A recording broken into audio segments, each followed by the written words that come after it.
Hello friends, आज का हमारा टॉपिक है हिंदी में रह के विभिन्न रूप। हिंदी में रह कितने प्रकार के होते हैं, इसको किसकी संज्ञा दी जाती है और इसके मानक और अमानक रूप कौन से होते हैं, इसका प्रयोग कहाँ क्यों किया जाता है। तो हमारा आता है प्रथम है रह के विभिन्न रूप। प्रकम्पित वर्ण अर्थात प्रकम्पित वर्ण होते कौन से हैं। जो हिंदी में सिर्फ एक ही प्रकम्पित वर्ण होता है और वो होता है सिर्फ रह। प्रकम्पित का अर्थ होता है जैसे कंपित कंपन पैदा होती है, अर्थात हिंदी में जिन व्यंजनों का उच्चारण करते समय हमारे जीवा की नोक वायु से रगड़ खाकर बार बार या फिर वायु से रगड़ खाकर कांपती है, उसे कहता है प्रकम्पित वर्ण कहते हैं। और हिंदी में इनकी संख्या सिर्फ एक होते हैं सिर्फ रह। अब हमारा आता है रह के रूप। तो रह के कितने रूप होते हैं, हिंदी में रह के 4 रूप होते हैं। हिंदी के में 4 रूप कितने होते हैं, रह के 4। प्रथम है रह का सामान्य रूप, जब पूर्ण रूप होता है, अर्थात रह प्लस ए र। मैंने आपको बताया था कि व्यंजन स्वर रहित होते हैं और स्वर के साथ ये अक्षर बन जाते हैं, इसको हो जाता है र, जिसको सामान्य रूप क्या है, राम। जैसे राम, रमन। राम में क्या है, जो र है वो सामान्य, इसका पूर्ण रूप है राम। र आ में राम, इसका वर्ण विच्छेद करेंगे जैसे र आ में, क्या इसका वर्ण विच्छेद हो जाता है, इसलिए रह इसमें क्या है, पूर्ण है राम। अब हमारा आता है रेफ का लेखन, जो आता रह होता है उसको किस प्रकार लिखा जाता है और कहाँ इसका प्रयोग करना उचित है और कौन सा इसका अमानक है और रूप और कौन सा इसका मानक रूप होता है। अब आता है जैसे कर्म। कर्म में क्या होता है, जो रह होता है वो आधा होता है, इसलिए इसके नीचे अलंत का प्रयोग किया जाता है और इसमें क्या होता है, कर्म। ठीक है। और हमारा आता है वर्गाकार।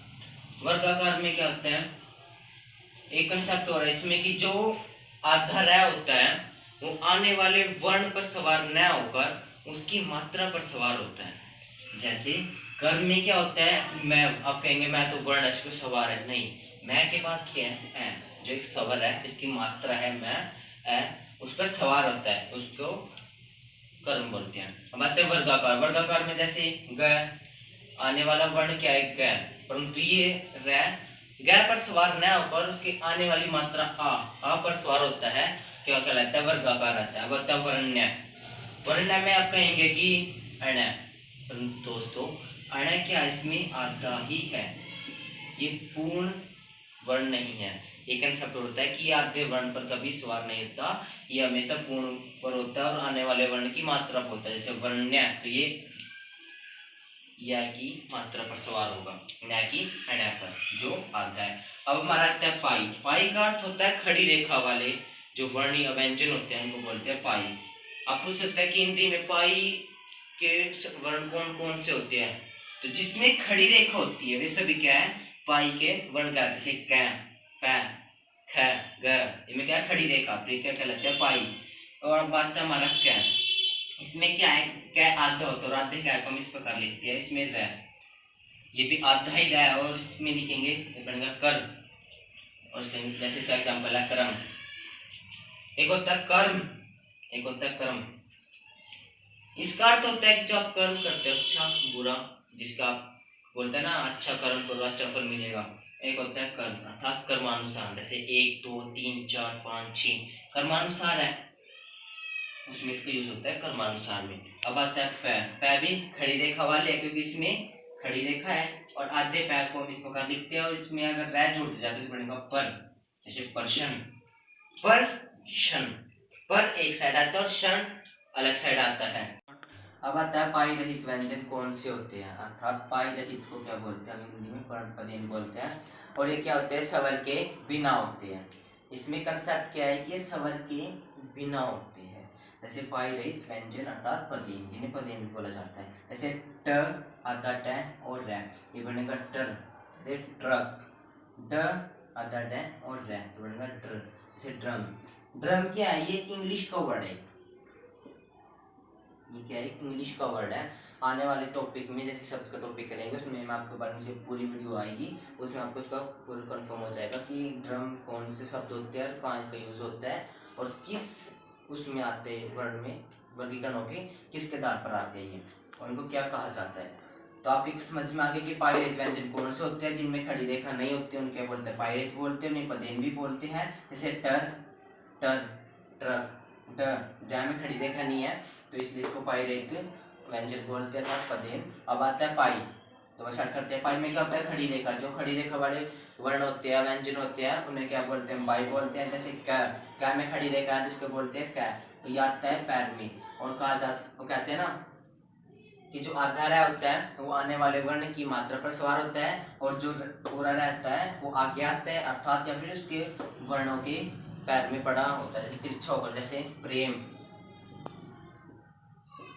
इसमें जो रह है वो तिरछा इसके पैर में पड़ा होता है।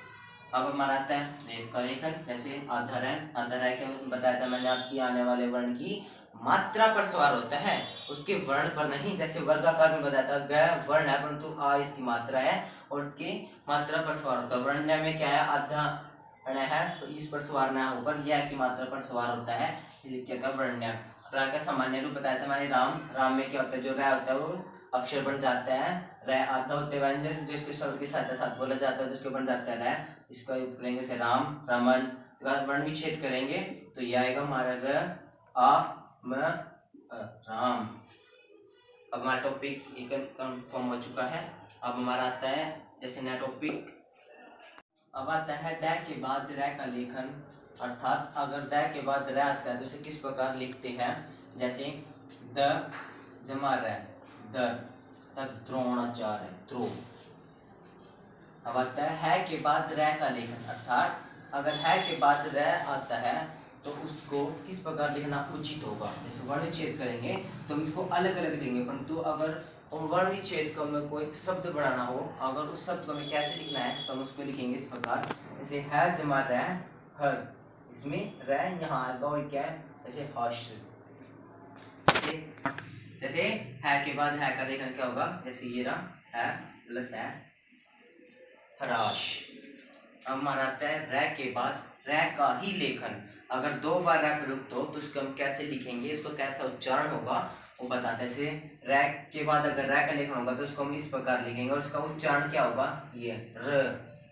अर्थात पहले अधर है फिर संयुक्त है। जैसे मुर्रा, तुर्रा, इसमें क्या है, इसमें पहले अधर है और फिर रा। जैसे मुर्रा को लिखेंगे तो इसमें जो रा मुर्रा, इसमें रा पहले आता है, जो अधर तो पहले आता है और जो रा होता है वो बाद में आता है, तुर्रा, तुर्रा। अब आता है त्रय तथा श्रय। एक मेन कंसेप्ट है, इसको ध्यान से समझिए। इसमें क्या कई बार आप गलती कर सकते हैं। अगर तय के बाद र आता है तो हम त जमा र को त से लिखते हैं और त्रय भी लिखते हैं। अगर किसी को हमने वर्ण विच्छेद करना है, पत्र का अगर हमें वर्ण विच्छेद करना होता है तो हम जिसमें पत्र में जो त्रय होता है उसको हम त जमा र जमा ये लिखेंगे, ना कि त्रय जमा ए। क्योंकि मैंने आपको बताया था कि चार संयुक्त वर्ण कौन कौन से होते हैं, अक्षय, त्रय, ज्ञानी और श्रय। अब बात है श के बाद रै का लेखन। अगर श के बाद रै आता है तो उसे क्या लिखता है, अगर श के बाद रै आता है उसको लिखते हैं शर, श्रवण, श्रवण। अब एक बात मेन है जो इसमें वो क्या है कि अब हम श को ये लिख सकते हैं, लेकिन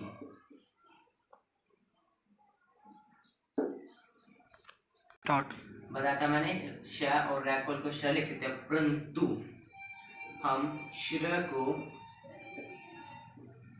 नहीं लिख सकते। ये हिंदी में अमान्य है, इसको हिंदी में मानक रूप नहीं दिया जाता। हम सिर्फ इसको ये लिख सकते हैं, श्र को श्र नहीं लिख सकते। इसी प्रकार जैसे तय और रै तो त्रय बनता है, हम त्रय को अलग से ये नहीं लिख सकते। हम इसको वर्ण विच्छेद में लिख सकते हैं, ये लिख सकते हैं जमा वर्ण विच्छेद करते वक्त हम इसको ये लिख सकते हैं, परंतु हम उसको ये नहीं लिख सकते, मान्य नहीं है।